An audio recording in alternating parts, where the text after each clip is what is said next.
Welcome to the Going Somewhere podcast, a podcast for anyone who finds themselves in the ambiguous adventure of young adulthood.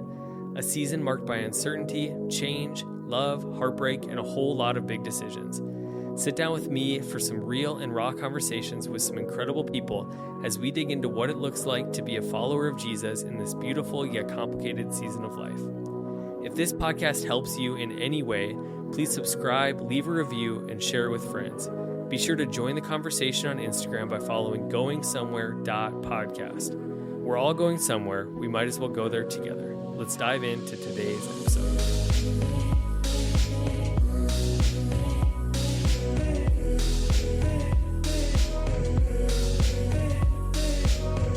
Hey everybody, welcome to this week's episode of the Going Somewhere podcast. I'm the host, Steven Glosser, but today I am joined by a very special guest, Jami Nato. How are you doing, Jami? Hey, thank you for having me. I don't get to do a lot of podcasts with dudes, so this is really out of my wheelhouse. Hey, it's an honor. If it gives you any comfort, I'm not the only listener, and there are many female listeners that are tuning in. And also, I get very excited about all the episodes I do. If I don't know the person, I kind of do a deep dive. I have to be careful not to like Instagram posts from several months ago, so I'm not creepy. But today I was just going through my day and I was like telling my wife, I've got this meeting in the morning and then I'm doing this podcast with Jami Nato, and she freaked out. She went ballistic. She started texting her friends and was like, you'll never guess who Steven's interviewing on the podcast. And then she said your name and they were sending questions to me. And so it's going to be a good day. I'm excited to have you on.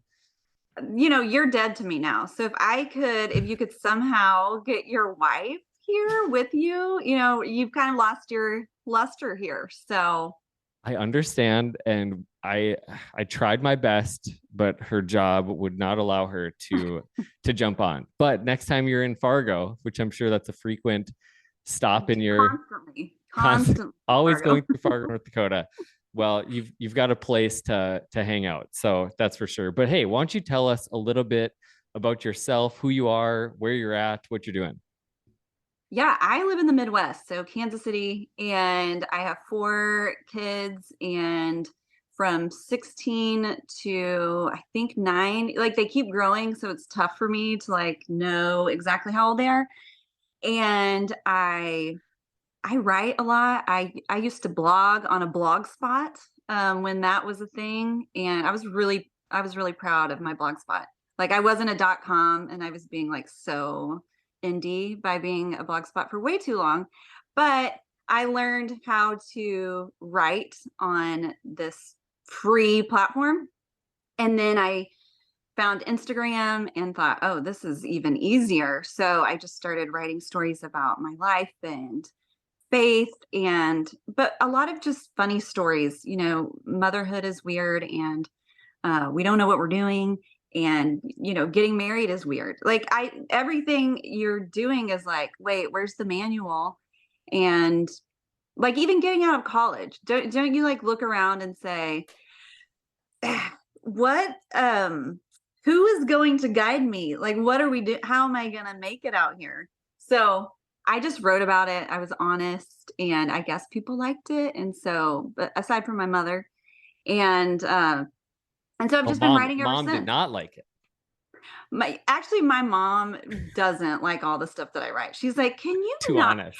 Yeah. She's like, can you not do, and you said a cuss word in that one. And that, I'm like, it wasn't a bad one, Mom. It was the most legal one you can say. And, sometimes the ones closest to you are your biggest critiquers, but that's kind of how I started my journey of, it was, how people say, I want to be I don't know, maybe you want to be an author, maybe you want to be a podcaster, maybe you want to be an artist, whatever it is that you want to do. And we think we have to do it this amazing way instead of just starting. And I just started writing. I didn't have an audience. I just thought, I'm going to start writing and see what happens. And it served me pretty well. Do you ever go back and read the first things that you wrote? Thank you for asking. I archived all those because one of the other magical things that I did was never use capitals. Like, I thought that was pretty great. Like, who needs them? Yeah. What does And MLA need to tell me how to write? they're not the boss of me. Now, I graduated to become an English teacher, like a high school English teacher. Oh So yeah. things were happening for me. I mean, if you can imagine your English teacher, and I was, before I started all my other businesses, I'm a serial entrepreneur. I like to do a lot of things. Also, I have ADHD, which maybe makes a lot of sense. But, you know, I'm starting all these businesses, I'm doing all these things, and it's like, no one's telling you how to do this. So how do I get in here and just start? I don't know. It was just a hilarious thing. But I knew I didn't want to be an English teacher. I knew I did not want to be closed into those doors with 2 windows for 8 hours a day. Yeah. I feel like that's like a deconstruction in and of itself, like starting to use just lowercase letters as like an English teacher. Like Oh, I was being like, that's like the double bird to I the was English being community. rebellious. Like, that was my big, like, F you, everyone. I am going to just do this. And and if you grow up in church and things like that, you kind of have to find your little ways you can be like, I'm not going to play by the rules. But it was kind of stupid. I'll say that in hindsight, it's kind of stupid. Well, look at you.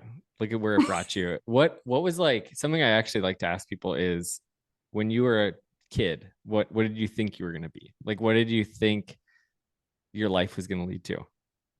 Well, when kids are like, I would play school. I did like to play school. That just felt like such a power move for me, like being in charge of a classroom. And so I did play school. And kids are playing what? Doctor. Kids are playing, or you're digging around in the dirt, or you doing a million different things as you pretend in the world.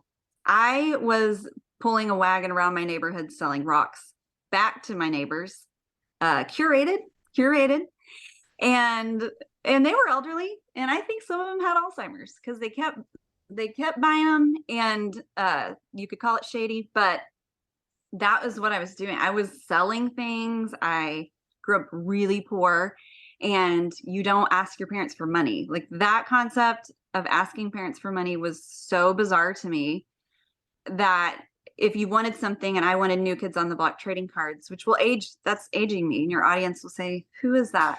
And Well, I I would could I say, could tell a story about the lead up to our conversation that would age you as well.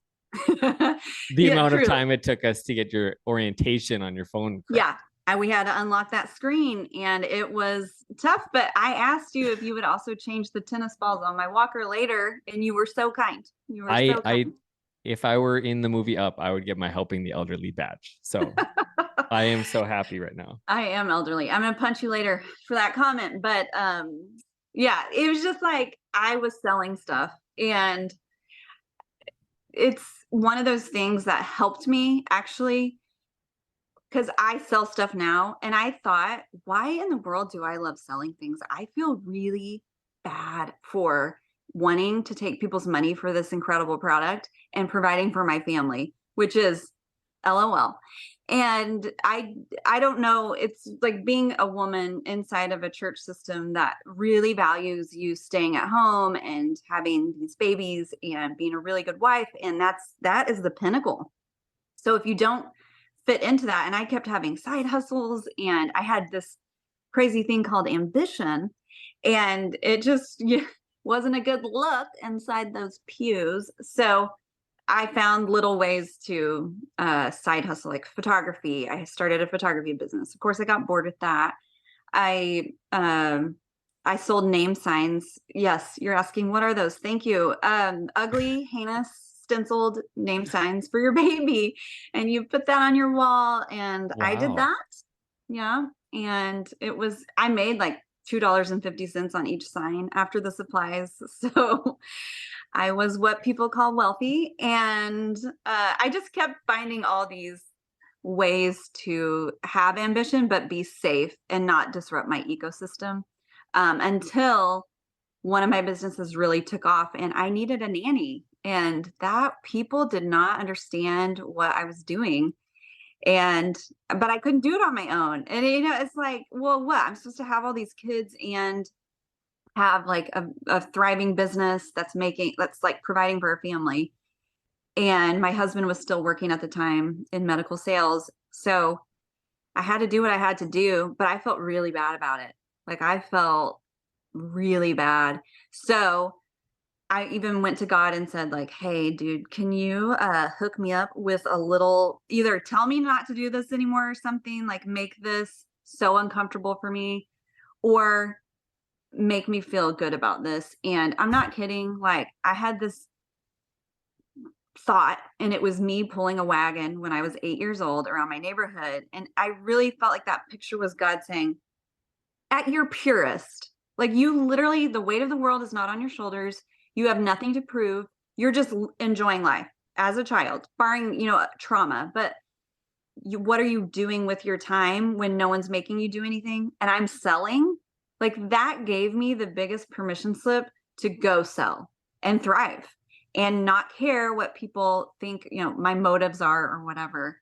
And that's why I actually wrote this book. Is I was so uncomfortable with myself, and I wish someone would have said to me, "Hey, what were you doing when you were 8? Like 8 to 10? Like, what is it that you were doing?" So that's kind of where it all started, and the idea around the book. That's amazing. Yeah. If for me, I'm glad I didn't go with what I was at eight to 10, because I wanted to either be like a bull rider or a rodeo clown. My grandpa Yes. had a ranch, and he moved off the ranch when I was like 6.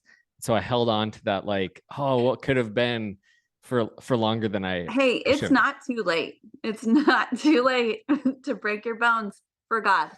This is gonna be, yeah, this is the turning point of my life, but no, your book, This Must Be the Place, is coming out. Well, it comes out June 6th, so either it just came out, audience, or it's just about to come out, audience. What day um is it, yeah, audience? but why don't you talk about, I love the subtitle, Following the Breadcrumbs of Your Past to Discover Your Purpose Today. What kind of led you to writing that book, and kind of the story behind the title and just how it all came to be? Yeah, I had to do an event for these leaders that I was helping. And so like 200 of these women flew into town, and they are coming to hear me speak. Like, how do I be successful in the marketplace? And they all sold a product too. And so I thought, you know what? This business is really hard, and being an entrepreneur is not for everyone, even if you think it is. Like, I think we all have different personalities, or you see someone who is successful and you say, like, I want that too. And then you start doing it and you're like, I am actually bad at this. But I thought the one thing that you can't take away from these women is personal development and um, skills to look in their past and say, what if that has meaning for today? Like looking back to look forward. What if nothing is a coincidence? What if my unique empathies are shaped by something in my past? And when you pair that unique empathy up with a skill, man, you're going to find something really powerful there. And so I thought, that is what I'm going to teach on. And so, because I'm lazy and didn't want to do the work, I scoured the internet. Like, this is before Chat GPT, guys. I had to go on the Google and say, what are good questions to ask people to help them examine their life? And I just couldn't get good questions. There were questions, but they were stupid. And I'm like, that is too general. And so I had to actually sit and do the work and come up with questions that I thought would be really meaningful for them to examine their life. And on this premise, because you're like, why would you just spend your time on personal development if you want them to be successful in the marketplace? Because I think if you know that stuff about yourself and you have done the work and you have developed, you have become empowered, which is really lacking for females. Actually, we don't have tracks for leadership. Like in traditional spaces, we don't have these tracks that men do. We have ceilings. We have just, these ecosystems we're trying to exist in. And so I thought, I've got to help these people, these women, if they can be their truest self. Like if we can take away all the false self, all the weird stuff that we carry in our backpacks that are like heavy, if we can get rid of all that, I think that their businesses would thrive because you're being your truest form of yourself. You are being authentic, you're keeping integrity with yourself. You are using your gifts and your talents, you're confident in them, and you're doing it like how is so important. Remember when everyone was like, find your why, which is so important. I'm like, find your how. How you do that why is, I think, just as important. So that was my main premise is I think they'll be more Wow. successful. I think anyone will be more successful in any endeavor if they are their truest self. That's so good. I feel like, yeah, everybody's on a quest for meaning and purpose. Our audience today, whether they're in college, out of college, just kind of floating in that 10 years afterwards that I'm coming out of, like we're looking for meaning Yeah. and purpose. And in your experience and people you've interacted with, where do people go wrong in their kind of quest for meaning and purpose? Oh man, that's a really good question. Um, I think what happens is we, first of all, consume so much information about everybody else's lives. So, and especially your like this age group after college, kind of getting that 30s, 20s, and 30s. Uh, you guys have so much information coming at you so fast. Like even the news cycle it's not even a 12-hour news cycle. Like things that you talked about at 9 aren't talked about at 5 sometimes. Like Right. it's moving so fast. So what we do is we are amazing at consuming information about other people's lives. What we're not good at is taking the time to examine our own lives and examine what's happening inside of us and do the real work. I mean, that is hard work, right? Like, oh, I should probably face my demons at some point. I should probably like wonder why I haven't healed from that trauma or whatever. But I think doing that work, God, if I could go back to my 20s and 30s and do the work, Right. things would have been different for me and different for a lot of people. So I think it's that constant consuming and then getting sucked into other people's lives and for no good reason. It's like, why do I need to know what my high school buddy is doing now? Unless you really love them. But it's like, you get lost there. I think you get lost in that person is really successful doing it that way. And so I am going to mimic that. And so you get lost because it's good that you see something that you want. Okay, that's fine. See something that you want and say like, okay, but how you do that is the way you get lost. If I'm going to do this how she did this over here and it was successful for her and we have two totally different personalities, oh, we are going to be miserable. That's where you find burnout. That's where you find misery. That's where you find like not being able to find joy in mundane because you're totally operating in it's not you. So Right. what you want to do is find a way like, how can I thrive in this? And the magical thing is this world is incredibly unique and it needs your uniqueness.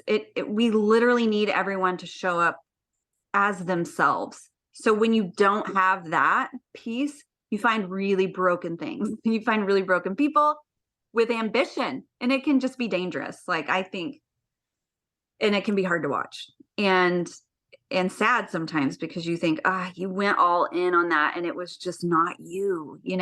Right. It's hard. Yeah. And I think going back, I think is scary for some people, going back to the past. And I think Oh for yeah, some, they've sat in their past. I think there's a difference totally. between going into your past and then just sitting there and, you know, I've Yes. toddlers, so they can throw some good tantrums and fits, Yep. but versus going back to go forward, like you said, and maybe there's a better way to word this question, but maybe not. But what have been some of the tasty crumbs that you have come back on in your life that have led you to where you're at today? My morsels, my tasting manna from the Lord. Um, you know, like you were saying, it can be scary to go back, but I would say when you go back with the intention of like a 6-year-old of like, I'm going to dig around in the dirt and see if we can find treasure. like if you go with that heart and that intent, okay, that changes the game, as opposed to I'm going to go back and really think about all the ways I was wronged. That's a totally different way to look back. So my encouragement is like, hey, let's go dig around. And I promise you, if you look, you're going to find some treasure. And that's where I'm going to be your little Sherpa, your little manna Sherpa, and saying, hey, here's the flashlight. That is a tasty morsel. Like that is a breadcrumb. And it's totally on purpose. So I go back and look at my life and think, I grew up next door to a severely disabled child. And she lived in a wheelchair. Her name was Hannah. And uh, she couldn't talk and she made noises, and she could smile or cry, but she made lots of noises. And so to enter into Hannah's world was literally just presence. You just had to be there. And we would take her on our walks we were also unsafe. We did unbuckle her out of her wheelchair and put her in a horse trough where this is when you grow up on welfare, guys, sometimes your fun is different. And we had a horse trough was our swimming pool, and you make a whirlpool. Like you run and you have like 10 people and you're running as fast as you can. And then you stop and you ride the whirlpool, right? Like it was totally fun.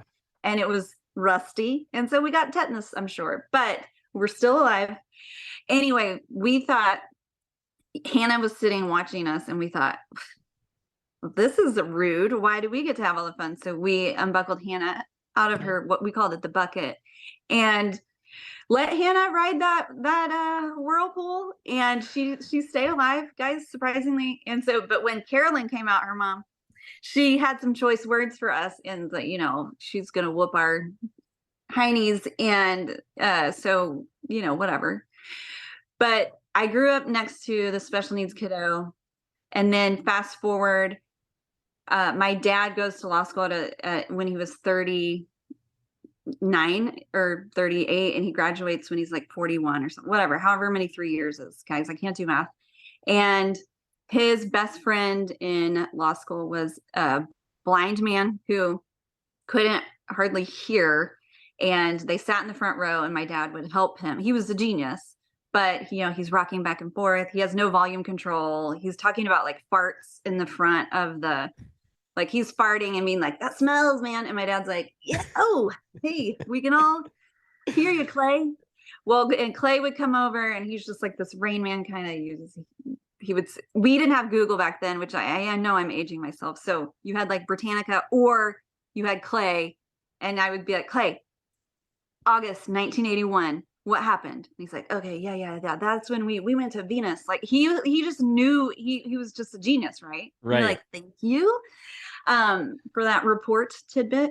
So I just grew up around a lot of differently abled people, and why that matters is now I have my own kids. I have 4, and our second oldest is differently abled.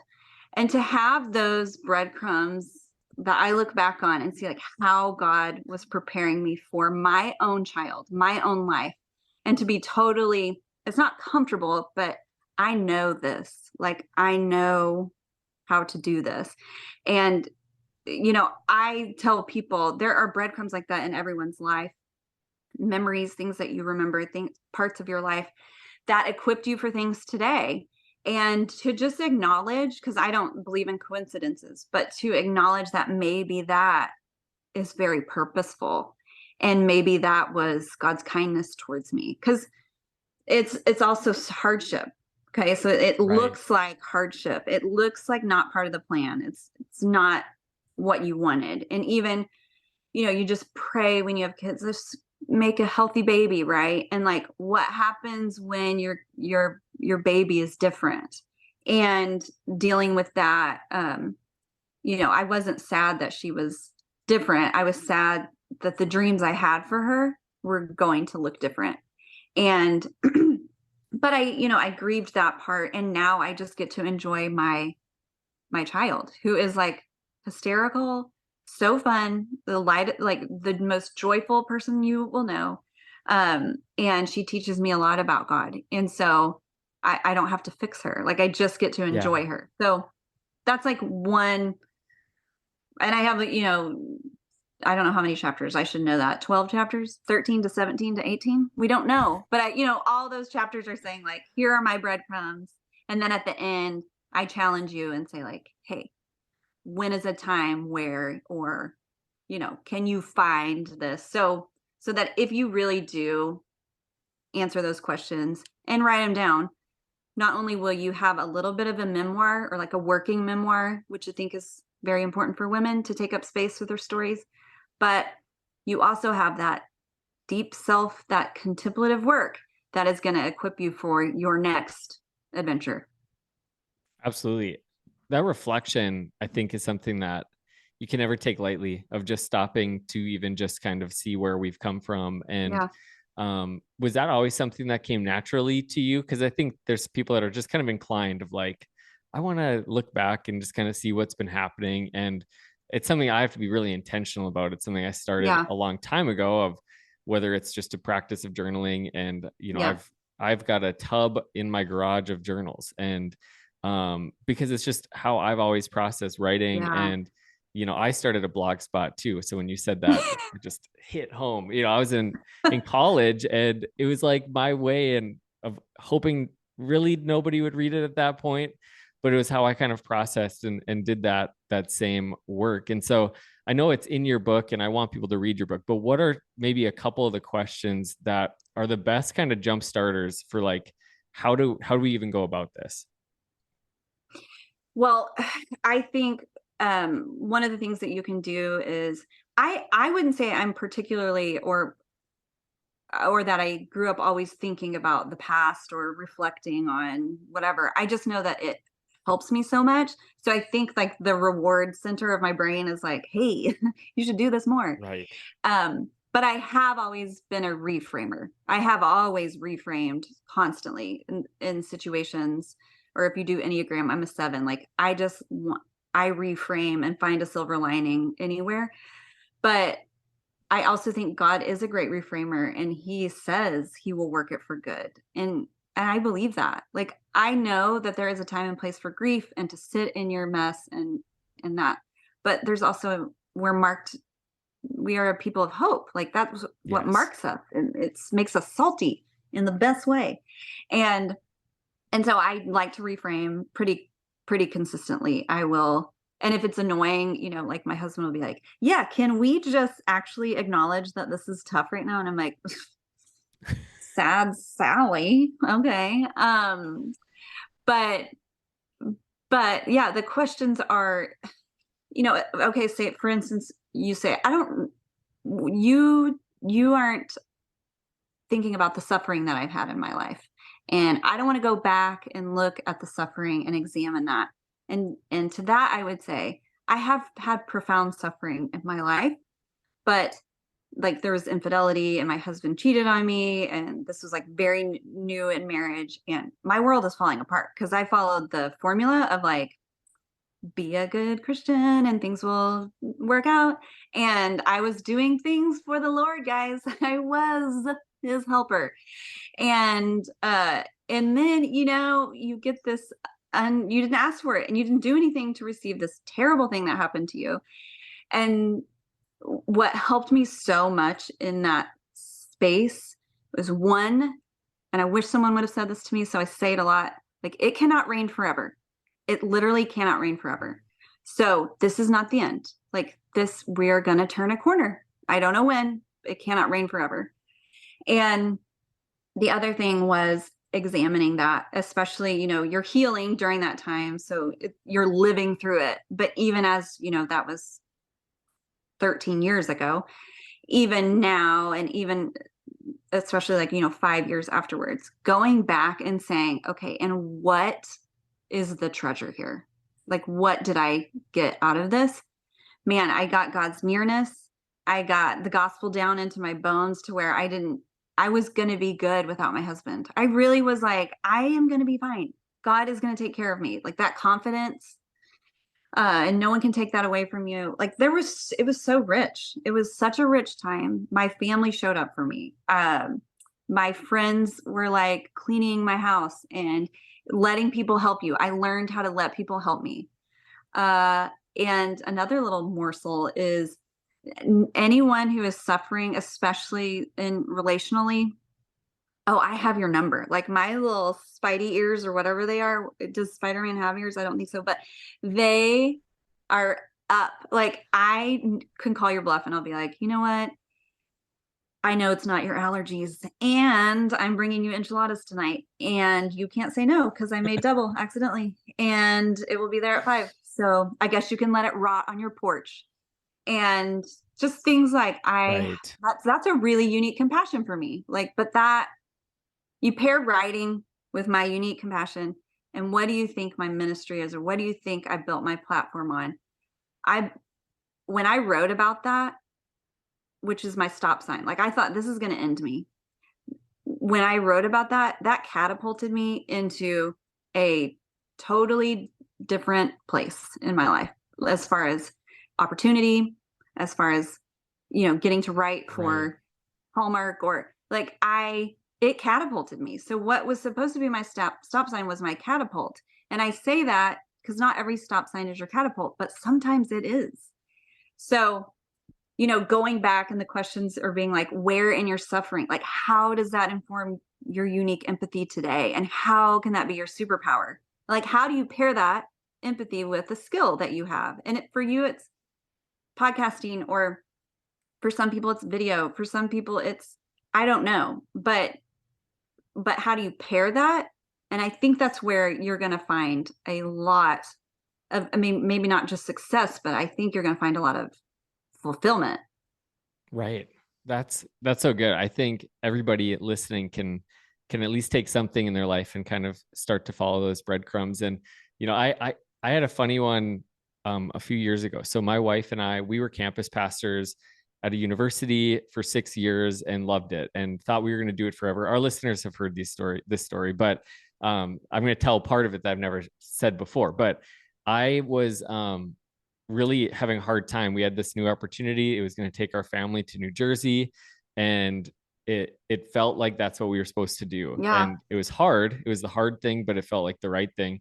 But we were just kind of holding on to like, but this is where we've been. This is what our community is. This is what we've loved. And it was kind of in that time where I kind of started to realize that like my identity had kind of gotten wrapped up into the ministry we were a part of. It had been a Oh, yeah. decade. It had been a decade. I was a student for 4 years and on staff for 6 years. And I was that ministry Stephen. Like that's how I referred to myself. Yeah. That's how people looked at me. And that was kind of, I remember we were at this like prayer event at our church, and I just kind of went, I had this like special place for these prayer nights that I would sometimes sleep, or pray, but usually sleep. And it was up in like the old choir loft of our church that's not used. It's all covered with things. And I was just kind of laying there. And then I just felt like God just prompted me to like think back through my life of these moments. And the one that came to mind first was when I was a kid, I peed my pants constantly. Yeah. I was like you're a serial entrepreneur. I was a serial pants peer. Urinator. And my 3-year-old, I'll give him a lot of grace. He's 3, but he's got that track record. Like he'll just be like watching a show and you'll just watch it fill his pants. What are you doing, buddy? You know where to go. You know what? I'm not trying to burst into your story here, but that's like an ADHD trait. Like you can't stop what you're doing and you just pee on yourself. Buddies, okay.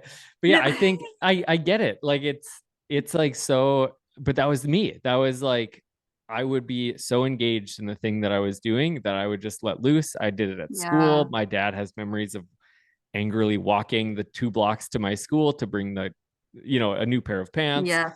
Because his 10-year-old son couldn't keep it together. And but really, like as I was doing that, it felt like a breadcrumb that the Lord was just kind of reminding me of like just that ability to get lost in the things that I do, and the Yeah. ability to just be fully present in the moment, regardless Yeah. of what would come out of my body or that situation. And I think like as silly of a thing that was, it was really profound in me kind of going back to, man, I was the kid who would do the stop motion like videos with Lego Man. I was the Yeah. one trying to do different stuff, even though we didn't know what podcasts were or any of those things Right. were. And so it kind of was like, hey, it might not be my career, but I need to pursue this because this is Yeah. what God's put in me. And so I think it can be like those profound, like, I mean, you had to go through, the infidelity and how that affected your family and come out of that with Yeah. positive. And sometimes it's just like the small little things. But I think they both lead to Yeah. some beautiful things. Well, and those small little things are so important. The point is not like, oh, and hey guys, I've lived a lot more life than some of you. Okay, so there's that. But even looking back from 30, on and behind, or 20 and behind those years, finding those little things, especially like the fact that you noticed that you can fully immerse yourself in something, and other people can't do that. Like, and being present, I mean, it's such a gift. You didn't come up with it. You didn't. Yeah, we work hard to, like, help our skills, like, and you grow your skills, but talent, or like a gift, is just a gift, right? So yes, I could always be better at writing, but I was always writing as a child. I'm making stories. I produced several incredible films, with my siblings. Yes. I was directing. It was pretty beautiful. But just thinking about those things that you were able to do, those gifts, those are all breadcrumbs. Even like growing up poor, that is a breadcrumb. I am very resourceful because of that. Do we need to make money? I'll turn $5 into 400 today. Like, I will go to the thrift store and flip something right now. And it brings me so much joy, but that's not everybody's jam, so Right. finding your little things. And at the end of the book, I say, because everyone tries to be so put together, and I'm glad that you have all those journals, because if you're writing that much, like, you are just writing it, like, you're brain dumping. Right. And I encourage people to brain dump, like, literally whatever comes to your mind, you brain dump it. And there's so much permission. No one's going to read this. Like, no one's reading this. Okay. We are not getting a Pulitzer for this magical brain dump. Okay. So, but that's not the point of it, right? We just take ourselves so seriously. Like, what if someone finds us at my funeral? Well, you're dead.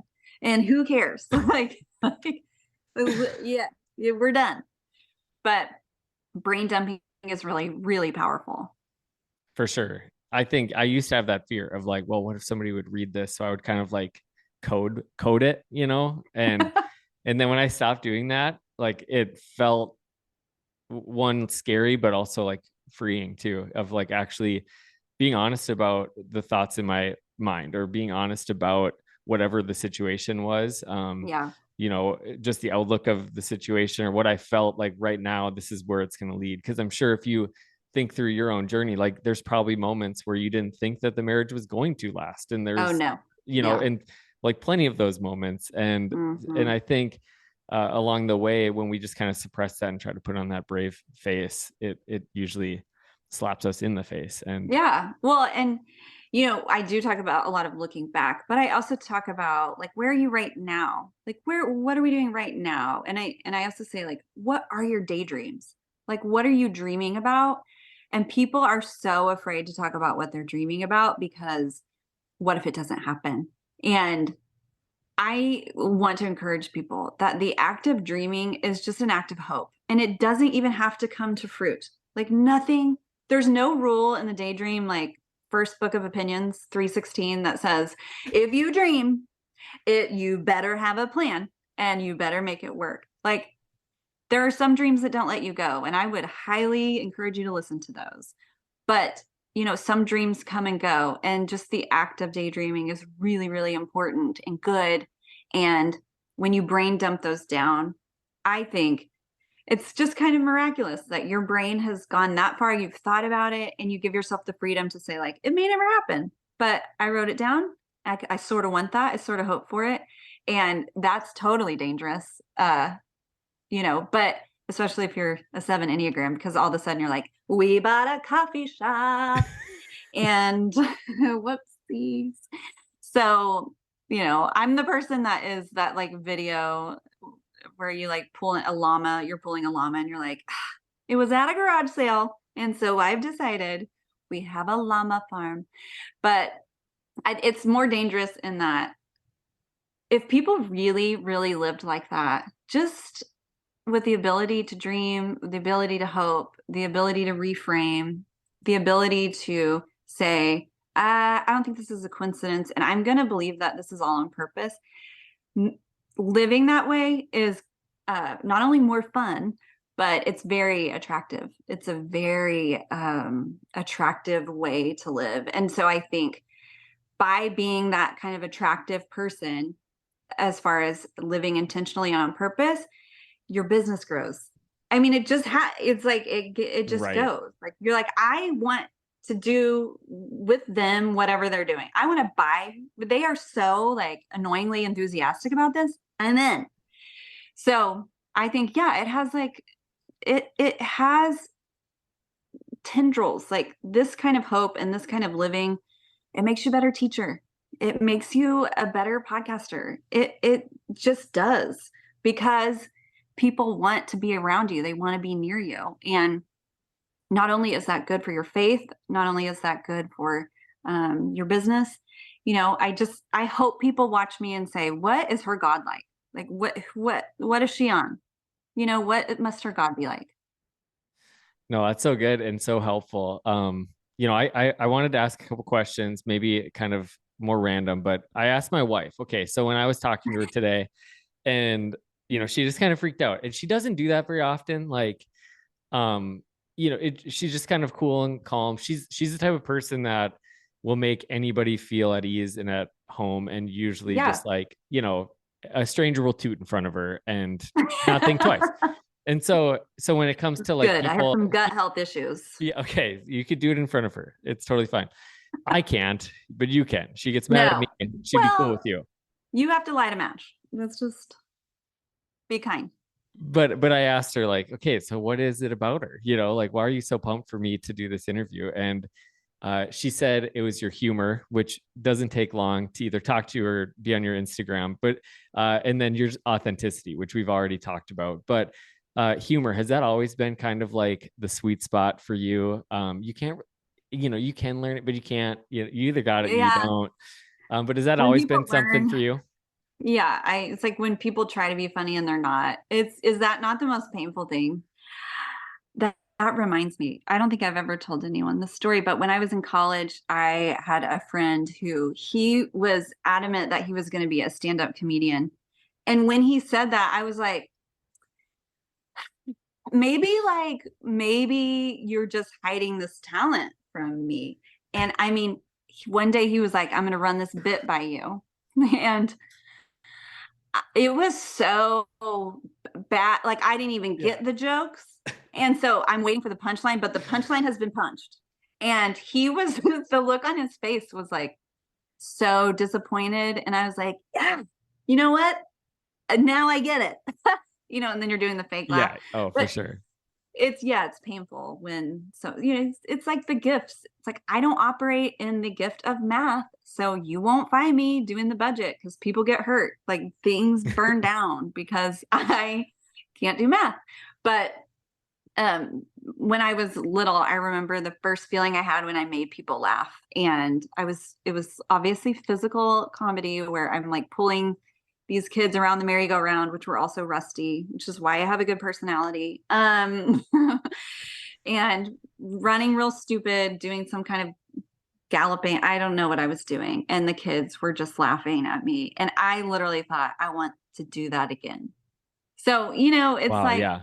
a little breadcrumb that I don't even talk about that in my book, but I can look back on that and say, I know when that felt good. And nothing, even to this day, makes me feel better, or if I can command a room that is quiet and there's not a lot of energy, and I can come in and get people talking and get people laughing. I mean, that is a good feeling. Like I feel like, okay, my work here is done. Or if someone doesn't like me and I know they don't like me, I will laser Challenge focus on them on. and be like, oh, it's challenge.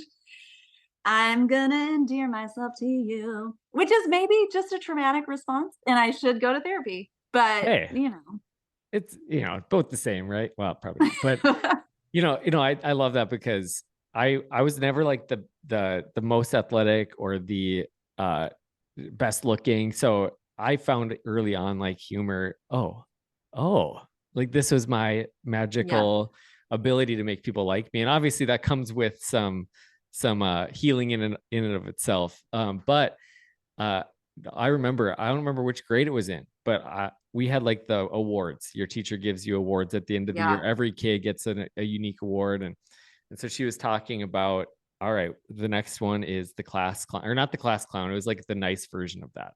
Yeah. And I kind of started like straightening up in my chair, getting ready, pulling out the old acceptance speech and stuff. And she gave it to this kid named Ben Grassel. Not even funny. Oh, Not even Ben. funny at all.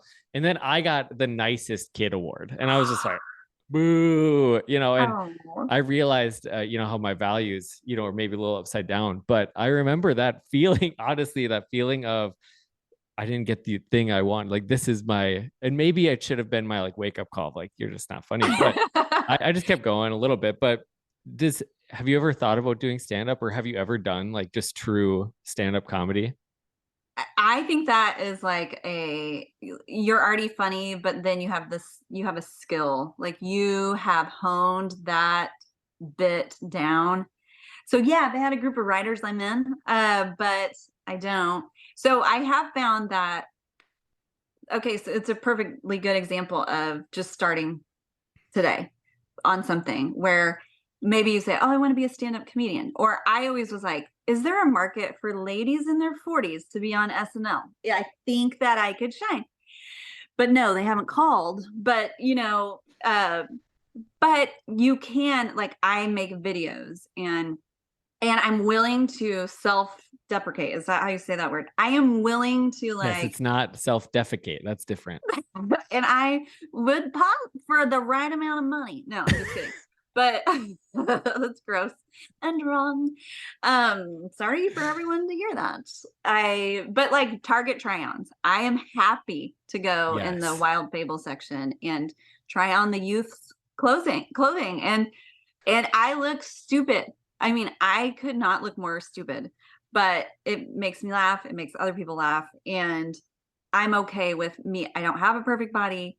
I am not 18, but man, I already did this trend, and now look at me shine. It's after 4 kids. Things are lower. Things are softer. It's not a good look. But so I think it's free. Like, I think a lot of people aren't taking what is free, what's right in front of them. This platform that you have on Instagram or TikTok or whatever avenue you want, it's free, you guys. And people are having these big dreams, but they're doing nothing about it today.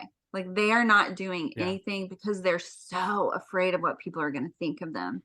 And I guess I would just encourage you to do one thing a day that like is you, and put that on your free platform. And don't worry. It's easy enough to say, don't worry about likes, but truly don't worry about that and start producing content. I would say too, like, as far as social media, not that this is like a strategy podcast at all, but so, like a month or 2 ago, I was like, I do most of my work in stories. Okay. I do a lot of work in stories, and I think it's so powerful. It's a lot of work, but that's where I do my work. So, and I would post all my Target things to there. Well, 2 months ago, I was like, why am I not putting this on Reels? And the reason I wasn't putting on Reels, because it's permanent. People can see it, and I'm afraid I might fail. And once I acknowledged that, I was like, that is a terrible way to live. And so I posted it to Reels. And then I started, once I figured out I had ADHD, I thought, oh, I could probably help other people if I make ADHD funny. And they are like, that's coincidental. I do that too. And then after the 30th coincidence, you're like, I might need to go get checked out on this. But I started just doing that on Reels, and I am throwing spaghetti at the wall. Okay. Like, there is no rhyme or reason. I do my videos and I write my content, and I do it in 2 minutes. I'm not going to like overthink this. And so with that said, my following grew by 40,000 followers just in like a month or two by being my authentic self. It's stupid, but that's who I am. Like, it's funny. It's dumb, but it might help you. Okay. And you will laugh. And even if you don't like Target right now, LOL, that's the whole thing. Even if you don't, you can still laugh, and I don't want to hear about it. And I know you don't either. So let's keep those comments clean, guys. Yeah, there's no such thing as bad comments on the internet, right? Like you only Oh my get gosh. positive reinforcement. You literally only get in people's algorithms, which makes me so happy because the trolls are like, I'm going to teach you a lesson with this clever comment. And I'm like, thank you. Thank you, Kathy. I appreciate that. But, just to encourage people, I wasn't after getting followers, but I was after finding my truest self and just letting it happen and being fast and being quick. And people will come in to laugh. And then guess what? We're going to talk about in stories. We're going to hit you with a little God in there. So it's kind of like very much on purpose, but Yeah. how you do that is just so different than the next person. I have two kind of quick follow-up questions. I know we're over time of what I promised you, so I Yeah, like, are you going apologize. to edit this down? And because people are going to be like, yeah, we don't No, have 8 hours to spend with you guys. it hasn't been 8 hours, but okay, two questions. Is Kristen Wiig your motivation? She copies me. Okay, And she I've copies been you. meaning Okay. to tell her, Kristen, you're going too far with it. Because You're if you were to ask my wife, what's your spirit animal, she would say Kristen Wiig. So I it's love not. her. I do love her so much. Yes, and yeah, so I get some vibes there. And then what's the look on your husband's face when he watches you make content? He is like, honey, this is when we went to the store, this is what you were doing. And I'm like, babe, like, let me live my life. Okay. I don't critique you. I don't critique your real estate deals. Like, let me be weird.